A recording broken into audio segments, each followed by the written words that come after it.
Lo, how a rose blooming from tender stem hath sprung. So it's time for a tour of the studio. And the studio basically is this computer with some software called Cubase, which came free with the audio interface I purchased. So for those of you who are thinking about doing this kind of thing yourself, it doesn't take a lot. It's a computer, an audio interface, and the software. And you'll need a mic, at least one mic. So I play guitar, play keyboards, play whatever. The sounds are either in your computer or on the instrument that you're playing. And that's it. You don't need a bunch of expensive gear. You don't have to go to a high-priced studio, you know, in LA or Nashville or whatever. Do it right here in this 10 by 10 roughly room.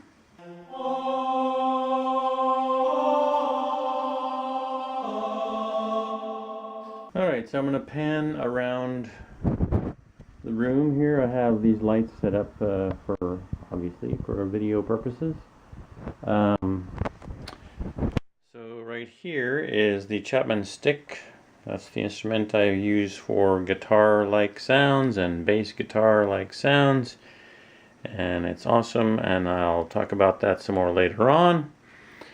And then I have these two keyboards. These are my main keyboards. By the way, all of my gear, it's all vintage. None of it's manufactured anymore. This keyboard and this keyboard are both about 10 years old. This one is about 30 years old.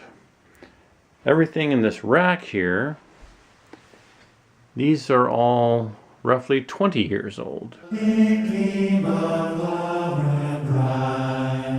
Amid that cold of winter, when half gone was. Let's talk about how I record a song. So once a song is chosen and I've got the melody in there already, the melody is usually, you know, it's pretty much set because it's a Christmas song and I don't want to mess with the melody too much or at all. Then I have to decide how I'm going to arrange it. Is it going to be a cappella? Is it going to have instruments? You know, all those questions. There's 100,000 questions. This example, I have instrumental accompaniment, and I usually start with drums, sometimes with bass. Here's a drum part.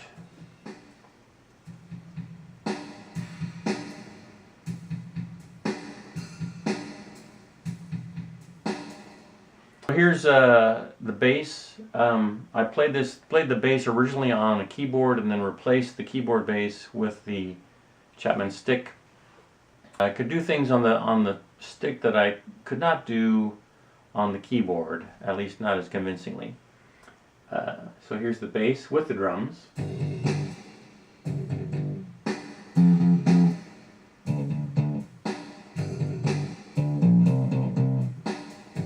So that's all real simple stuff right there, right?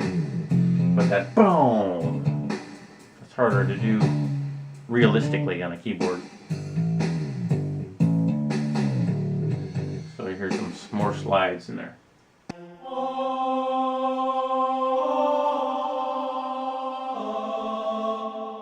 On this song I wanted a big orchestral sort of background. Bum, bum, bum. For the string parts, I recorded everything in one pass on the keyboard.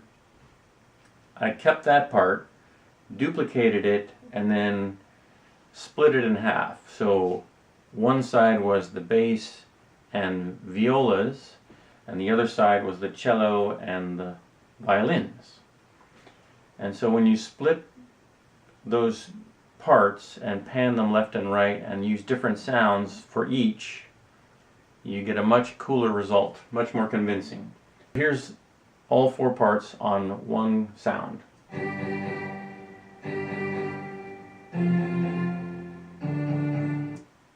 Okay, that sounds pretty good.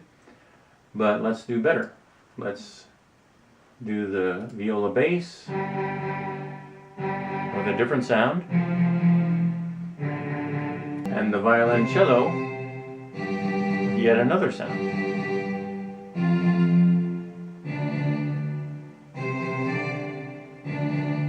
All four together.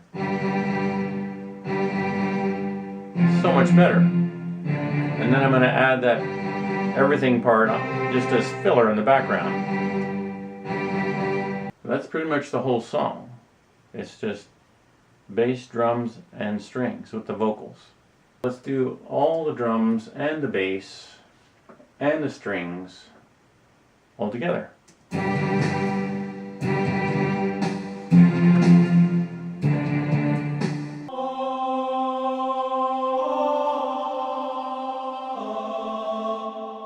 So now for the deep dive behind the scenes of Gregorian rock. How do I get that choir sound?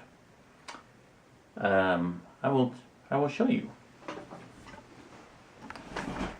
It's this 10-year-old keyboard I showed you earlier. It's called a vocoder. I sing into that and play the keys, and it makes the choir sound. I can't explain the technology, I just know that it works. A track of that, one track like that on the right.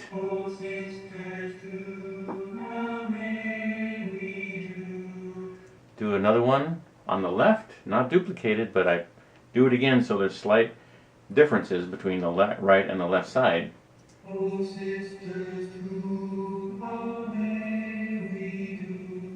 So you get both of those going, and then I put a layer of just me with no vocoder on the left, another one of me on the right. The choir effect with the vocoder, and then the individual monkness with me individually, all blended together until you get this. Oh, sisters, who how may we do?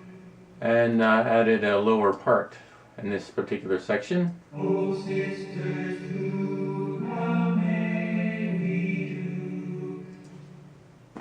There it is. I'm going to give you a little live demonstration of the vocoder in one of the next videos. And so now here's everything all together.